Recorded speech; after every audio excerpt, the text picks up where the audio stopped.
अस्सलामुअलैकुम वरहमतुल्लाहि वबरकातुहू। अल्लाह तबारक व ताला दे सोहने ते बाबरकत नाम तो शुरू करना जिहड़ा तमाम जहाना दा मालिक है।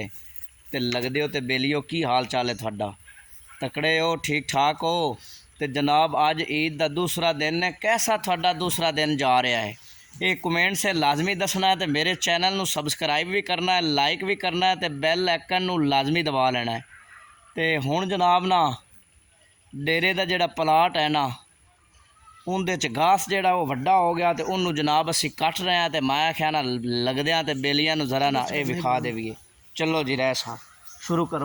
दूसरी कार मैं बनाऊंगा, मैनू थोड़ी बनाओ।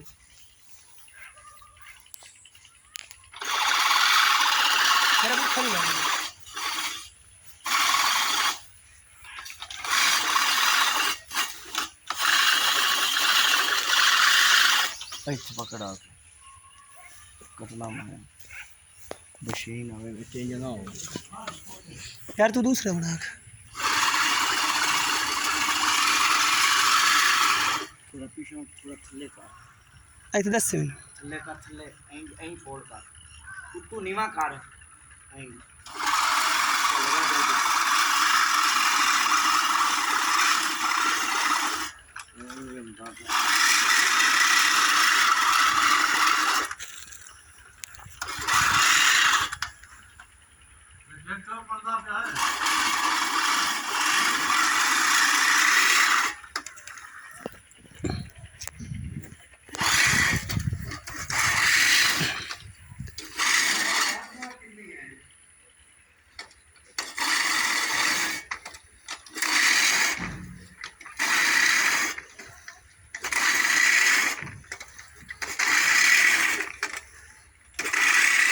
थोड़ी थोड़ी हो ना तो मुल्क कहना चाहिए चौखी नहीं होंगी।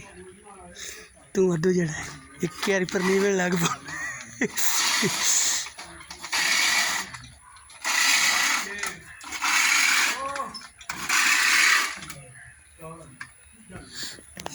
लै भी दोस्तों को थोड़ा जहा ना घास कटी गया है, तो ये असी जनाब ना कटद्या रहना है, थोड़े ना शेयर करद्या रहना है।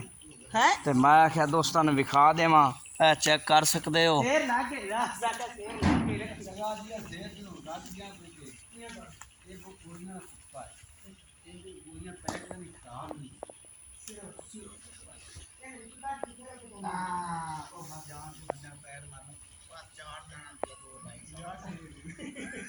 बच्चे